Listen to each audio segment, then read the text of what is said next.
Hello everyone, welcome to my new lecture. तो ये question भी देख रहा हूँ सीजी सेट 2019 और सीजी सेट 2019 में आया हुआ है। ठीक है, दो क्वेश्चन यहाँ पे बता दिया हूँ।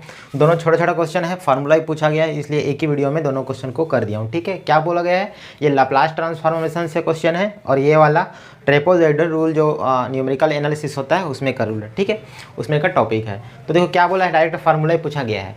If F S is the Laplace transform of F T then Laplace transform of F A T where A is a constant. ठीक है, क्या बोला गया है, एफ एस जो है अगर एफ टी का लाप्लास ट्रांसफॉर्मेशन है, मतलब यहीं पे लिख देते हैं, मैं अगर एफ टी का लाप्लास ट्रांसफॉर्म लूँ तो वो क्या आता है, एफ एस आता है। तो पूछ रहा है कि एफ ए टी का लाप्लास ट्रांसफॉर्म क्या होगा।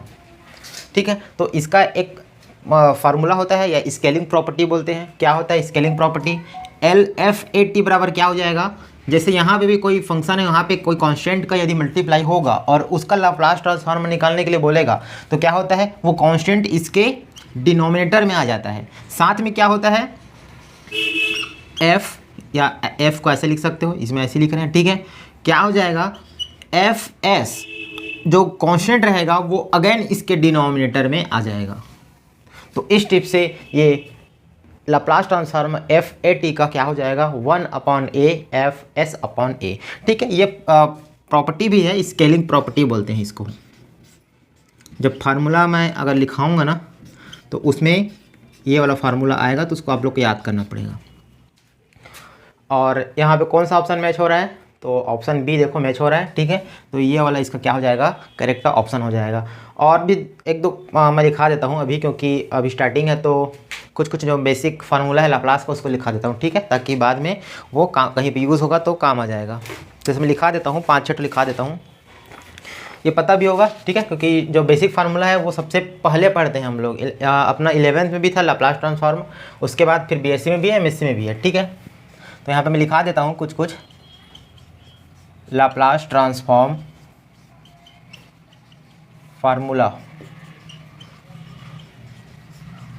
ठीक है, देखो सबसे पहला क्या होता है, यदि मैं 1 का लाप्लास ट्रांसफॉर्म लूँ तो क्या हो जाएगा, 1/s हो जाएगा।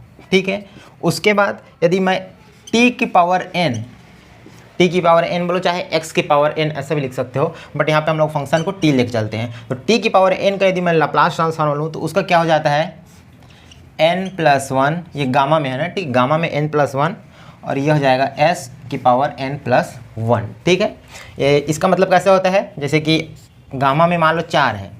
ठीक है, तो इसको कैसे लिखते हैं, 3 × 2 × 1 इस टिप से, या फिर इसको क्या बोल सकते हो, 3 फैक्टोरियल ऐसे भी बोल सकते हो। मतलब फैक्टोरियल में अगर लिखोगे ना तो इससे एक कम करके लिखो, और जितना फैक्टोरियल में है उसका मतलब तो पता ही है, जितना फैक्टोरियल है उससे एक एक कम करते करते मल्टीप्लाई होते जाता है। मान लो ऐसे मान लो 9 गामा है ऐसा, तो इसको मैं कैसे लिखूंगा, 8 फैक्टोरियल। इसका मतलब क्या हो जाएगा, 8 × 7 × 6 × 5 × 4 × 3 × 2 × 1। ठीक है, इस टिप से इसको लिखते हैं। तो ये वाला फार्मूला हो गया। इसके बाद देखो तीसरा फार्मूला क्या हो जाएगा, तीसरा फार्मूला यदि मैं एल ई की पावर ए टी का मैं लाप्लास ट्रांसफॉर्म लूँ तो क्या हो जाएगा, ई की पावर ए टी का लूँगा तो 1/s - a। उसके बाद चौथा मैं यदि साइन का लूँ, साइन ए टी, ठीक है, ए क्या है यहाँ पे कांस्टेंट है, तो साइन ए टी का मैं लाप्लास ट्रांसफॉर्म लूँगा तो क्या हो जाएगा, वो a/s² + a²। ध्यान रखना यहाँ पे, चलो कॉस को भी बता देता हूँ, उसके बाद दोनों में कंपेयर कर दूंगा। जैसे कॉस भी रहेगा, cos a t, तो cos a t रहेगा तो क्या हो जाएगा, अपॉन में s² + a², दोनों का सेम ही रहेगा, बट यहाँ पे क्या हो जाएगा, s रह जाएगा। साइन में a रहता है और cos में s रहेगा, दोनों में कंफ्यूज नहीं होना है। ठीक है, और यदि सिर्फ साइन ए टी या cos a t ऐसा है तब दोनों में प्लस होगा। यहीं पे और दो फार्मूला आते हैं, जैसे मान लो कई बार ऐसा भी रहेगा, साइन HAT, मतलब साइन हाइपरबोलिक AT ऐसा रहेगा। तो इस कंडीशन में क्या होता है, नीचे में s² - a², ठीक है। हाइपरबोलिक है मतलब एक एक्स्ट्रा टर्म जुड़ गया तो अपन को माइनस लेके चलना पड़ेगा। यहाँ पे कुछ नहीं था, यहाँ पे नॉर्मल साइन 80 था तो वहाँ पे प्लस था, ठीक है। अब अगेन साइन है तो ऊपर में ए रहेगा तो मैं ए कर दिया, और लास्ट में एक और सातवां फार्मूला लिख लो, क्या रहेगा, cos, cos hyperbolic A T.